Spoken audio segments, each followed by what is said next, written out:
the greatest measure of purpose is who we help others become. Half of young adults reported that their mental health was negatively influenced by not knowing what to do with my life. Our circumstances don't define us, our choices do. Your values are actually the foundation of who you are. All right. Hey, everybody. It's Preston Poore. Welcome to another edition of P Cubed. I'm so glad to have you here today. Today, we are going to talk about identity and purpose in the workplace. You know, for years, research has shown that millennials and Gen Z workers are searching for meaningful work, jobs that align with their values, their passions, and their personal missions. And yet many struggle to find clarity in their careers, clarity in their lives. And companies talk about purpose, don't they? But how do we actually help people discover it? You know what? I think I've got the right person with us today. Davin Salvagno is with us today. He's a best-selling author, executive coach, and one of the top voices on purpose and leadership. As a matter of fact, he's helped a number of Fortune 500 companies, universities, and business leaders redefine what it means to work with purpose. And we're going to talk about his latest book today, which you see in the background back there if you're watching today, Thieves of Purpose, which uncovers 12 mindsets that rob us of our calling and potential. Davin, before I bring you in, I'm going to tell a quick story about this purpose and calling and meaning and all that kind of stuff where I've encountered. That's how I typically open the piece, but just to relate with the audience. I remember sitting in an office at the Coca-Cola building. It was on the 19th floor of the USA building. So there's this big campus in Atlanta, and you're on one of these glorious buildings up there. And talking to Michael, he was my senior vice president, and he called me in and walked me through a project called System Alignment Model that he wanted me to help reinvigorate around the country. Not the country, it's around the world, actually. And what they used to do was they would take surveys from our bottling partners and then from the Coca-Cola company people that worked together in different marketplaces to find out what their relationship was like. Was it good or bad? And we had a couple of people at the company for a long time that did some global work. They did globe trotting. They did the surveys. They'd fly in. They'd do a 2-day workshop and then get people ticked off at each other between the two, and then they fly out. And not really an action plan behind it. And Michael came to me and said, "Hey, Press, this thing's been dormant for a couple of years, and we'd really like to bring it back, but let's do it right this time." And he asked me a question which I'll never forget, Davin. He asked me, "Preston, you like meaningful work, don't you?" And I was like, "Yeah, as a matter of fact, I do." And that's because of some of the other things I'd done at the company. And I discovered that my purpose was, well, let me start with the Coca-Cola Company's purpose. The Coca-Cola Company's purpose is to refresh the world and make a positive difference, which is pretty quick and a neat statement. And I could see myself fitting into that. And probably from the year 2010 on, before I retired, my purpose was to refresh the workplace and make it a great place to work. And so when Michael came to me and said, "Hey, here's this opportunity, meaningful work for you to do," it made a big difference for me. It resonated. So I had the chance to go around the world, different opportunities to do that workshop. And not everybody gets to do something like that. I recognize that. Others don't have the luxury of having something neat like that to do, but they are doing things and doing them well and finding purpose and meaning that. And that's why I think it's going to be so important for our conversation today, for the millennials and the younger generation, Davin, that are listening today. So I want to bring you in, Davin. Welcome to the show. Your journey has taken you from the corporate leadership to becoming one of the most sought-after voices on purpose. Real quick, can you share a little bit about your background and what led you to focus on helping people discover their identity and purpose at work? Preston, so good to be here. Thank you for the conversation. And you're spot on. I mean, the younger generations, and they're not really younger anymore, they make up a majority of the workforce. When we talk about millennials and Gen Z wanting to find meaningful work and purpose.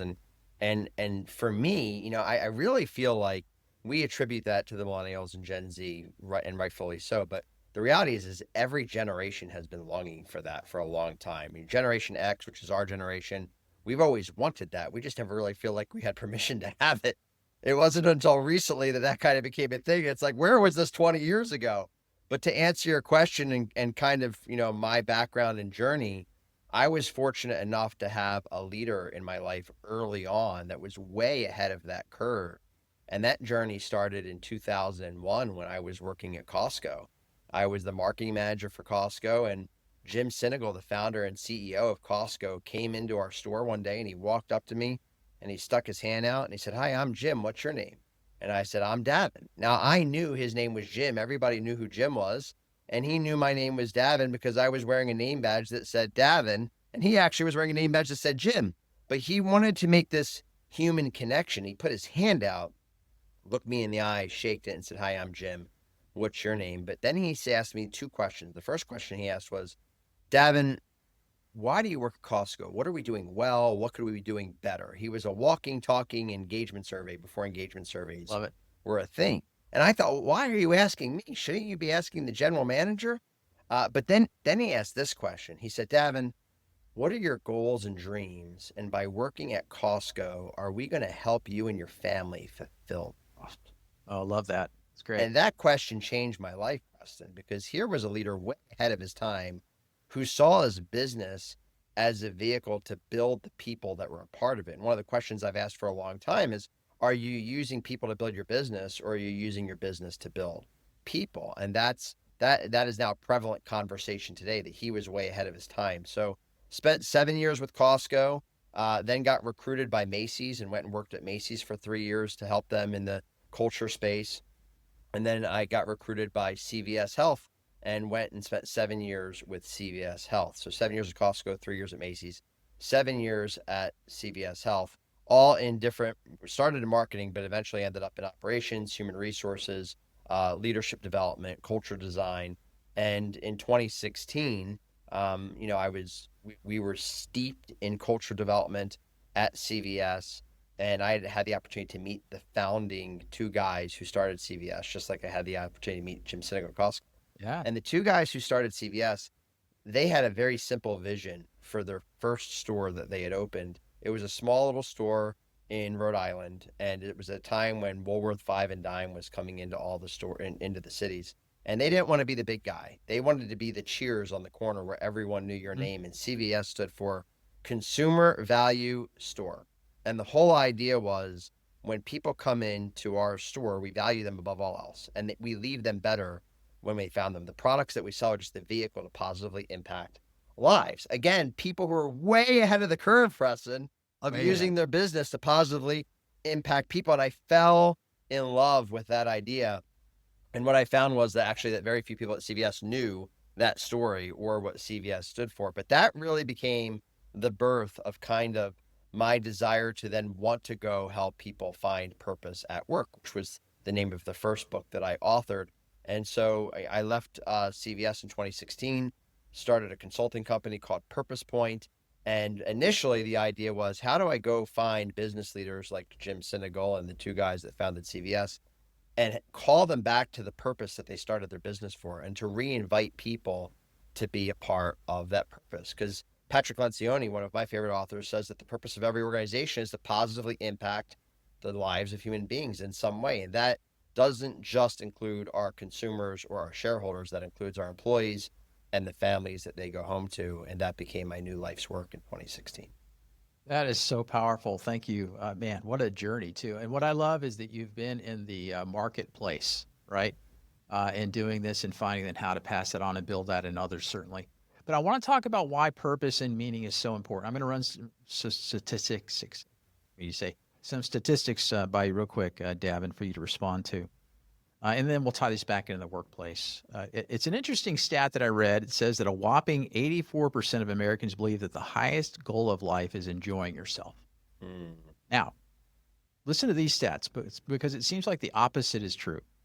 Harvard University reports that nearly 3 in 5 young adults, those 18 to 25 years old, reported that they lack meaning or purpose in their lives over the past month that they did the report. Half of young adults reported that their mental health was negatively influenced by not knowing what to do with my life. A couple of things to throw at you. An estimated 21 million adults in the United States had at least one major depressive episode. This number represented 8.3% of all U.S. adults, and the prevalence of adults with a major depressive episode was the highest among individuals 18 to 25. Two more. Provisional CDC data show that the number of suicide deaths in 2022 is the highest recorded, exceeding the closest year near that, 2018, by over 1,000 deaths. So the net is that the number of suicides had gone up, right? And then the CDC also, this is the last point I want to make. CDC data suggests suicides are more common in the US than any time since the dawn of World War II. So let those sink in. If you're listening today, let those sink in. Those are real statistics about the situation of our youth right now. Millennials and Gen Z, certainly. And Davin, I'd really like from your perspective to address that. And we can't solve that necessarily, but I know that purpose and meaning have a place in all of that, right? Because they said, hey, I don't know what to do with my life. How would you respond to those stats? Well, the stats are staggering, and they're real. That's the sad part. And I mean, and ironically, we've been talking, and when I say we, I mean as society, we've been talking about purpose and mattering and belonging and all of these different things, particularly as it pertains to work, for almost 7 or 8 years now.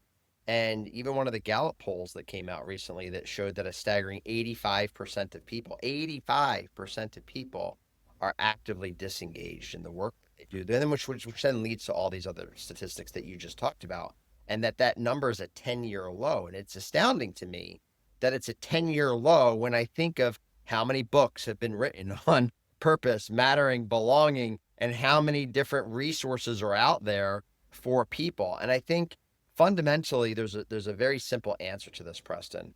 And when you started this podcast, you said something. You said we're going to talk about identity and purpose. And I'm so glad that you said that, because here's the big mistake that I think that a lot of people, not just millennials and Gen Z, but people in general do, is that they tie their identity to their work. They tie their identity to what they do rather than tying their identity to their purpose, to who they are. And when you tie your identity to what you do, eventually that's going to be lost. At some point in time, even if you have a thriving career, you're going to retire and that identity is going to be lost. Sure. One of my favorite, stories go back to college football. Bear Bryant retired, and shortly after he passed away, he passed away. And the same was asked of Joe Paterno when he was going to retire, and he said never. Now, unfortunately, that story didn't end well. But he said never because he said, I don't know what I would do. I don't know who I would be, because he had tied his identity to what he did.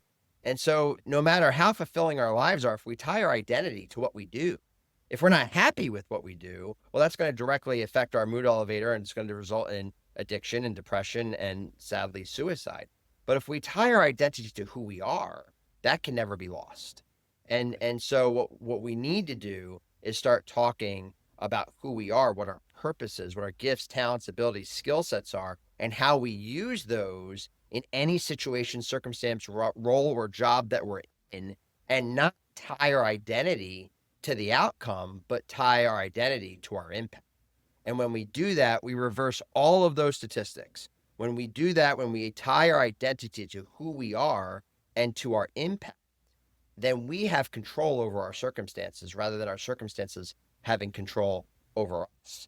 And then we can experience joy and fulfillment. And so that's the real conversation of purpose that needs to be had.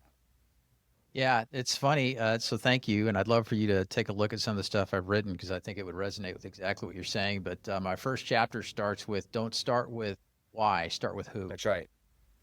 And so I poke at Simon Sinek a little bit, right? Because Okay. he's the author of Start with Why, and I think it's a great book. But I think there's a miss there because people aren't thinking about who they are and that identity first, and then everything else flows from that. Your identity, your purpose, the meaning, the calling. Then you get the values, the vision, the mission, and then significance. To your point, right? That you landed on. That's right. On all of that. That's right. And so it is a process that people would go through. And I think the root and the foundation that people start will make a huge difference. And so if we can get those young folks, the younger generations, and start to communicate that to them and share with them ways to identify and talk about their identity. How do they figure that out? How do they discover? And it's not hard, right? It's not hard work, but it's just where the foundational work has to start to think through it. And I've got some things here real quick in how somebody could probably find their identity, just some thoughts on it. One, do you talk much about core values at all, I do. Davin? Yeah. You do? quite So what quite do a you thing. think about somebody what do you think about somebody defining their core values? How important is that to them finding their identity? It's essential because your values are actually the foundation of who you are. Your purpose will give you kind of your reason for being, but your values will cement why that's important to you, and they will also arbitrate for you what you will do and what you won't do. And it's so critical to do that because when we sacrifice our values, I and we throw these words around: purpose, mission, vision, values, passion, values, and people Right. use them interchangeably. They do. And because they use them interchangeably, they get lost in Yes. their place. And one of my favorite songs from back in the day, I grew up in Philly, so I'm a big Rocky guy, is Eye of the Tiger. And there's a lyric in that song that says, "So many times it happens so fast, we trade our passion for glory." And That's right. that's exactly what happens. What happens is people have a passion for something, and that passion is determined by their value system. And often then what happens is they reach for success, they reach for glory, and they compromise their values and sacrifice their passions in order to reach for success to attain glory. And that's where that lyric, "So many times it happens so fast we trade our passion for glory." And we see that happen all too often. In fact, one of the things earlier that we were just talking about the younger generation, and I hope that they're listening to this because and please hear me if you are listening to this. We live in a society that is constantly telling us to pursue success. It's one of the thieves that I write about: to pursue success, to pursue glory. And there's nothing wrong with that. But what happens is we can become so focused on success that we miss out on our significance. And that's where values live. And you need to define your values so that you understand that what you're actually in pursuit of is significance and not just success, because success is fleeting and significance is eternal. It'll always be with you. It goes back to that what I said earlier. If you tie your identity to what you do, it'll eventually be lost. But if you tie your identity to who you are, which is your values, it can never be lost. One of a good friend and a very esteemed, very followed, successful author and speaker who, if I said his name, you would know it, but I'm not going to do that. But during COVID, he said this. He said, "Without a stage, who am I?" He had tied his identity to what he did, and the stage was taken away. And now all of a sudden he had an identity crisis. And I would offer that's the same for a lot of people in the generation right now that are influencers on TikTok or Instagram or whatever. If TikTok or Instagram or any of those things went away, if that success went away, those people would have an identity crisis because they are tying so much of who they are in what they do because they haven't defined their values. And Yeah. defining our values is critical to make sure that we don't get lost in that trap of tying our identity to the pursuit of success. Yeah. We won't go there today, but I often share with people, Davin, that I'll talk about values.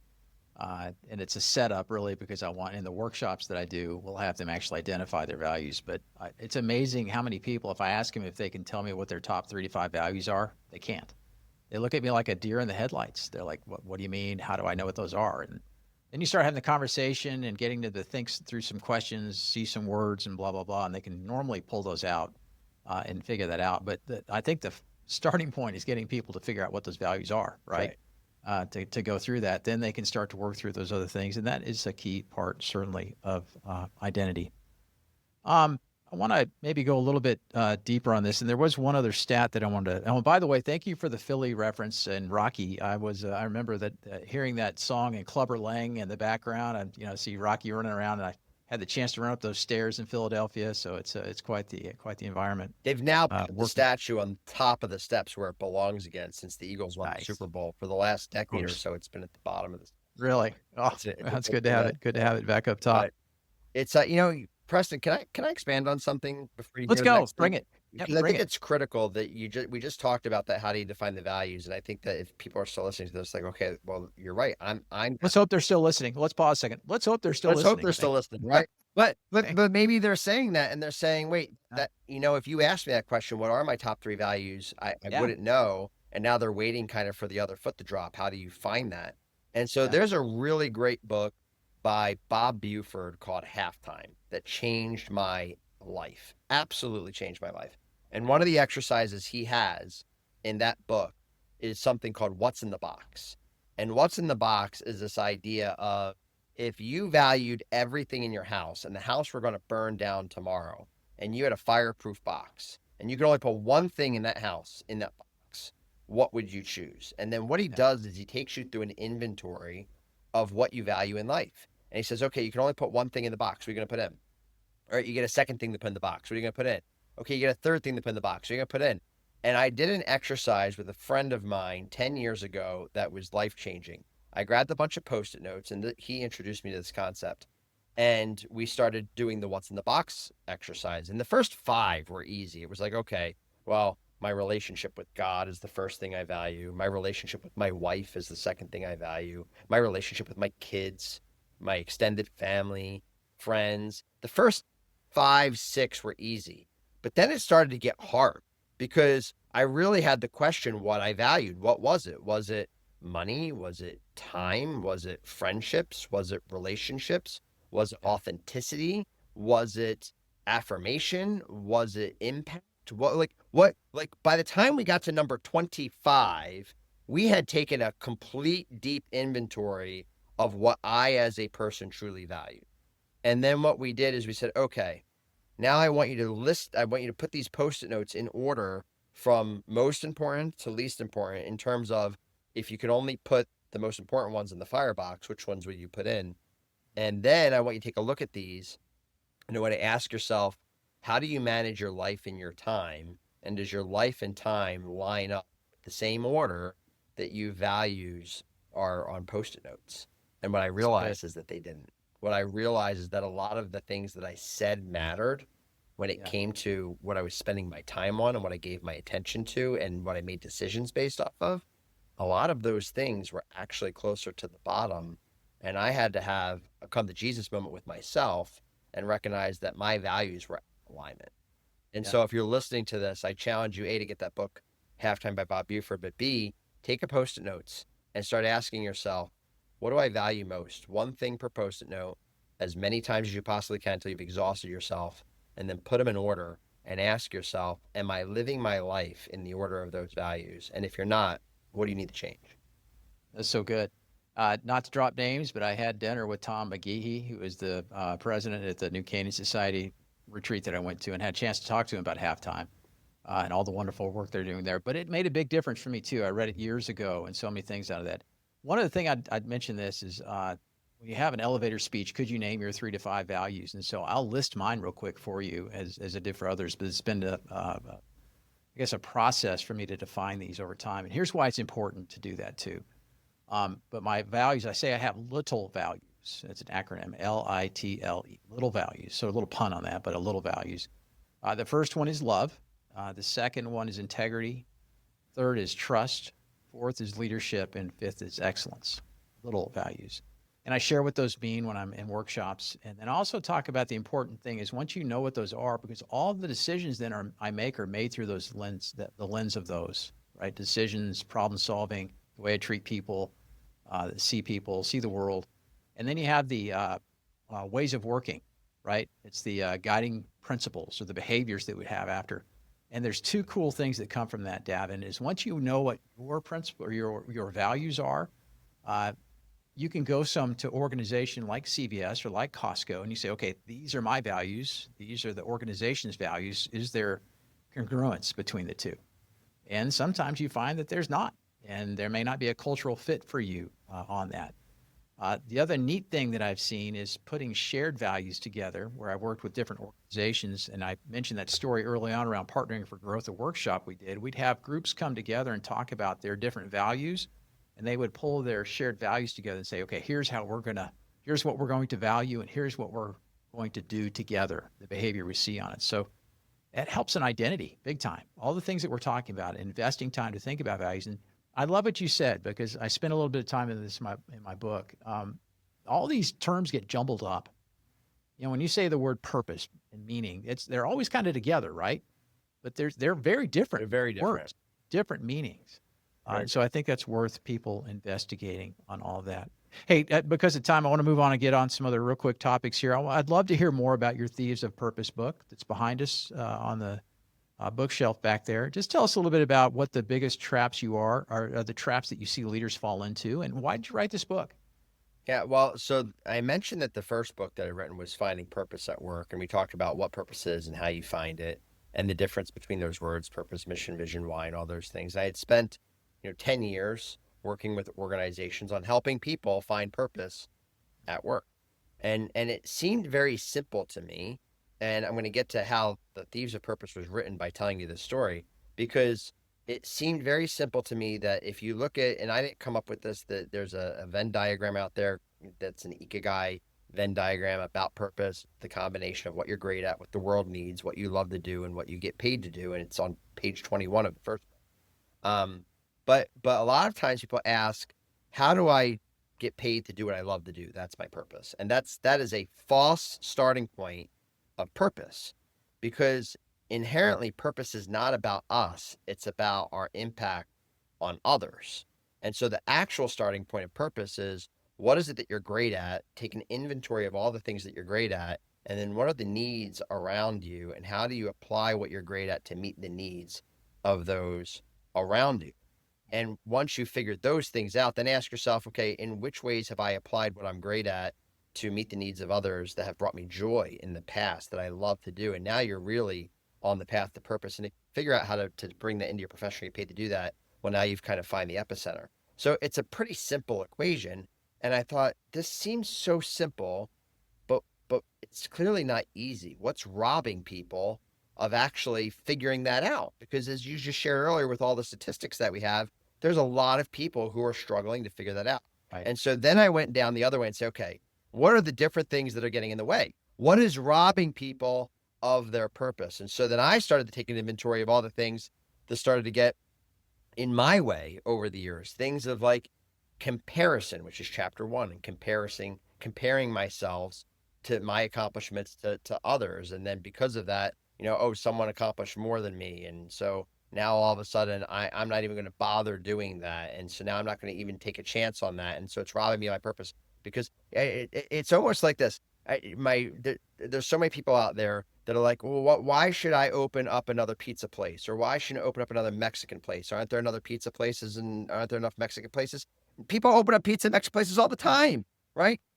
That just because there's abundance of something doesn't mean that you shouldn't do it. And so a lot of times we get caught in this comparison game because we see other people being more successful than we are in something, and then we don't try. We don't step into our purpose because we get lost in comparison. So, there's 12 of them. We can list all 12 of them. We won't have time to get into all of them. But things like comparison, things like competition, and they overlap, right? You can see how the competition piece overlaps with the comparison with what I just talked about in terms of market saturation.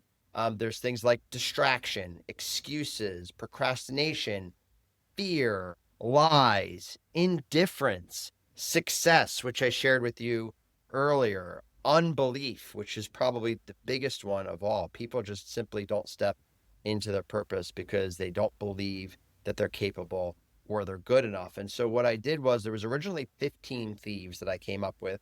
We shortened it to 12. Some of the chapters have some sub thieves, if you will. For instance, fear and doubt were originally two Sure. separate thieves, but they're interrelated, so they're in the same chapter. And what I did was expand on, here is how personally these things have robbed me over the course of my life of stepping into purpose, and when I've recognized they're happening, and how I've learned how to confront them and overcome them so that I don't allow them to rob me of my purpose. Then I also share some stories of research in there to kind of back that up, and some thought at the end of each chapter that if you see this thief attacking you, here's what you can do to confront it and overcome it. So that was the essence of the book. Is, okay, we spent 10 years talking about how to find purpose. Now I wanted to spend some time talking about what's getting in the way. How can you identify what's getting in the way, and what can you do about it? That's awesome. I love that. But I want to go back then, because this is a softball for you, I'm sure. But if somebody's listening, we just talked about values. How would somebody start to discover their purpose? How, if you were sitting down one-on-one coaching session with them and said, hey, Davin, I've got 10 minutes with you. How would I begin this process? Yeah. So going back to, again, almost like the Post-it note exercise that I shared earlier with the value situation, similar exercise with purpose. And I talked about the Venn diagram of What is it that you're great at? Take an inventory of what you're great at. And then what are the needs that are around you? And then when you apply those things, what brings you joy? What makes you happy that you fall in love with? So here is what I suggest to people to do. And this is an exercise that should take you 4 days, not 4 minutes, not 4 hours, 4 days. But it should only take you a short amount of time for each of those days, because I want you to actually sleep in between each of these pieces of this activity. So day one, I want you to write a list of all the things that you're great at. Take a piece of paper out and write down a list of all the things that you think that you're good at and that people have told you that you're good at. Maybe you don't think that you're good at it, but people have told you, you're a really great encourager, or you're really great at this. And maybe you have rebuked them and said, no, I'm not, but they actually see that you are. So write down a list of everything that you know that you're good at and that people have told you that you're good at, regardless of whether you believe them. Even if it's something that you think is not of values. If you think that you're great at underwater basket weaving, write that down. Whatever it is, write it down. Make a list. As All right. many things as you can. And then I want you to sleep on it. And then the next day, I want you to revisit that list, and I want you to grab a highlighter. And I want you to highlight the things that add value to the lives of others. So if you're an encourager, that adds value to the lives of others. You're going to highlight that. If you wrote down underwater basket weaving, that doesn't add value to the lives of others. You wouldn't highlight that, right? So highlight all of the things on your list that, and if I did this, it would add value to the lives of others. It could possibly help someone. It would positively impact the life of another human being. Highlight as many as you can that you would answer yes to that. Then I want you to sleep on it again. And then the third day, I want you to come back and I want you to look at the things that you've highlighted.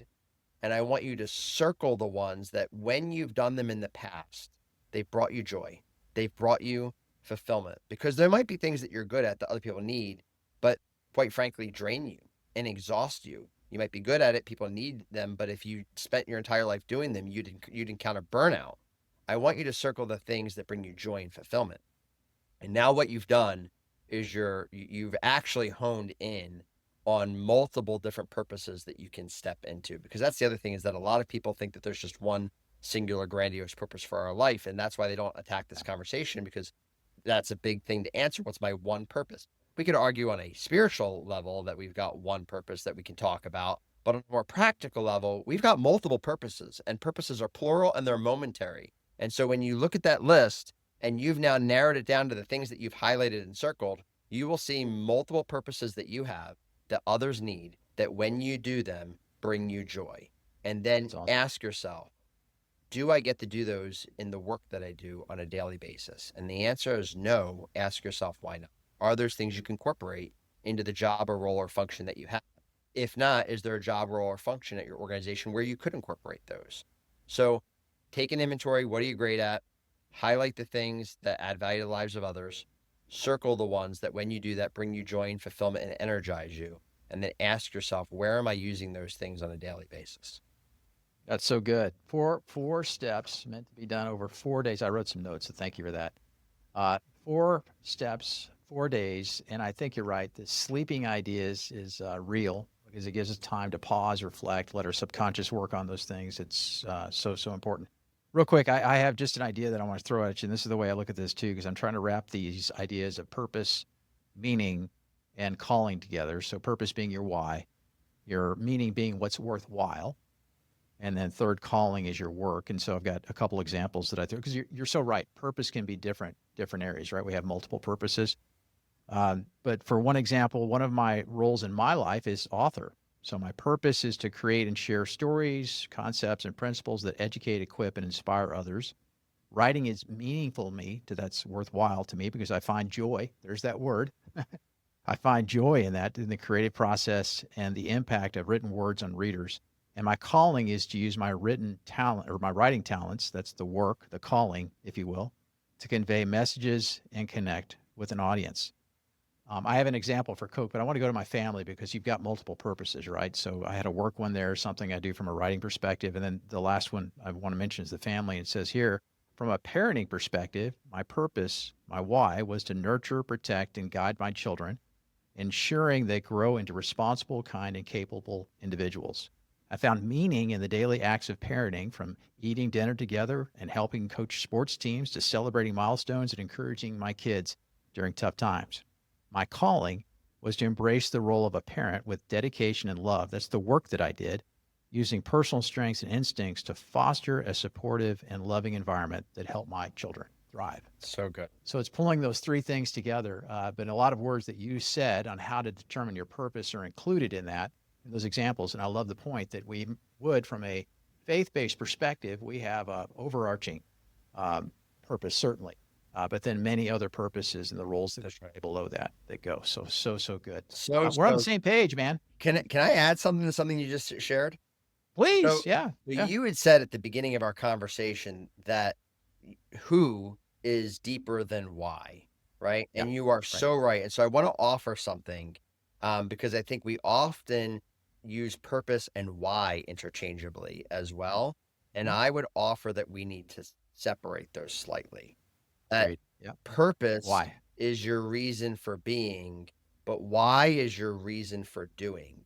And Mhm. behind the why is a who, and that who might be your family, like you just shared, Preston.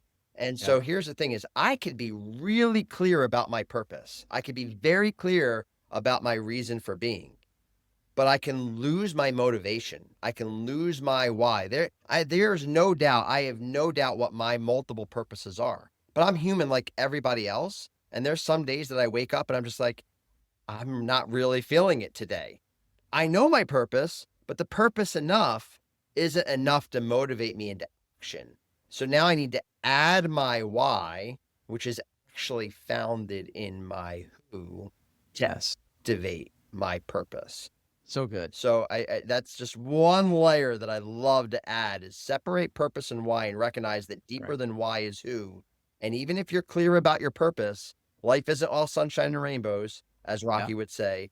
It's going to hit you hard and keep you to your knees if Yeah. you let it. So you need to then remember your why, which is actually founded in your who. Very Who do you good. get up So every day for? Yep. Very good. Thank you. You're a much deeper thinker on all this stuff than I am. So thank you for that and adding value back on the for the audience. Certainly. Well done. I want to close out, Davin, with two quick questions to get to know you a little bit better, if that's okay for the audience. Absolutely. One quick question is this: if you weren't doing what you're doing today with the Purpose Summit, being an author of things like Thieves of Purpose, etc., what's an alternative career path that you might take or consider? Well, I always wanted to be a teacher. It's actually what I went to school for, and I did actually get Mhm. to teach a high school business class for a period of time, and that brings me a lot of joy and fulfillment. I love stimulating how people think. I love encouraging people. I love teaching them new things. And you could argue that I became a teacher in a different way Yeah. as an author and as a speaker. But that's something that I would love to go back and do at some point if time and money weren't an option. Um, the other thing too is I love sports and I Mm. love coaching, and I wish I had more time to step in. I'm helping out coaching my son's soccer team right now. I coached soccer when I was younger, coached hockey when I was younger.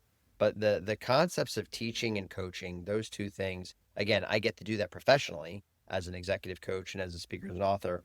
But there's something about the youth that one of my favorite quotes that I've shared is, and I don't mean to be self-quoting, but the the the greatest measure of purpose is who we help others become. And so Mm. for me, when I see someone step into the fullness of their potential and who they are created to be as a result of just giving a little bit of my time, even if it's just a small amount, one of my favorite joys is seeing a student or someone that I've coached from years ago, like re-encounter them 10 or 20 years and they say, "Do you remember me? Here's the Okay. impact that you had on my life," or "Here's something Yeah. that you said, and I never forgot that, and here's how it shaped me." Because at the end of the day, we all want to know that we matter, right? And Oh at yeah. the end of the day, Sure. that's important to us. So it's not an ego thing. It's just wanting to know that we made a difference. Yep. And I have found that teaching and coaching have yielded the most opportunities for me to make a difference. It's fantastic. You know, it's interesting. We just had Jim Kouzes, co-author of the Leadership Challenge, on, and he said this a similar thing, Davin. In his, I asked him about his origin story, and he talked about where he found he loved teaching others and equipping others so they could do extraordinary things. It wasn't about him, but he had that, just loved seeing those people do those types of things over time. And that's fantastic. And that's the intrinsic rewards that come from that on it. So thank you for your focus certainly on that. I know a lot of people have benefited. Hey, last question for you. What's the best piece of advice you once ignored only to realize later that was 100% true? Best piece of advice you ignored. I actually wrote about this in Uh-oh. in the book, and it's in the chapter on excuses. And the best piece of advice that I initially ignored and then later came to appreciate was to not blame others for your own shortcomings. And I think what happens is we're wired to do that. We're wired to make ourselves the victim of our circumstances and say, I'm in this situation because of so and so, and to blame either other people or external circumfactors. And I've shared that our circumstances don't define us, our choices do. And I had a good friend of mine named Kevin when I was in a really, really, really hard point in my life. And I shared this story in here 15 years ago. And he actually said, Davin, I'm willing to help you out on one condition, that you don't make any more excuses, that you don't blame your situation, your mess on others, that you own it, you acknowledge it, you accept responsibility from it, and you move to finding solutions. And I never forget he said that. And then he helped me. And that has always kind of been, from that moment forward, I chose not to do that. And anytime I found myself tempted to do that, I would remember Kevin's words in my head. So initially I ignored, hey, don't blame others, don't make excuses. I heard that my whole life. But it wasn't until I was at the end of my rope and a dear friend of mine named Kevin 15 years ago said, I'm willing to help you as long as you don't blame others or make excuses. That's awesome. Such a good story. Davin, you've been an awesome blessing guest to us today. What I love about our conversation really is the practical application that we can, I guess, work through, if you will, thinking about things like values. I gave the box example from halftime. You gave the 4 steps, the 4 days that we did to finding purpose. And just your background and your understanding of this, the deep, and as we dug into the why and the who and all that, I thought that was so well articulated. So thank you for that. I know that our audience will certainly benefit from everything you've had to say today. So thank you for that. Hey, folks, if you're listening today, thanks for being on. We appreciate it. If you enjoyed things like Davin and I have talked about, this inspirational conversation, make sure that you subscribe to YouTube, Spotify, Apple Podcasts. Follow me on LinkedIn, on Instagram and Facebook. And you can also check out Davin's stuff. He's got with the Purpose Summit, which I mentioned earlier. I think I'm going to be there in May, and hopefully this will broadcast around that. Very excited about going and just sharpening iron and being around a bunch of other folks that have a similar heartbeat on that. And also check out a copy of Thieves of Purpose with Davin. I know you'll love that book. Hey, thanks for listening today. Take care. Keep leading well, and talk soon.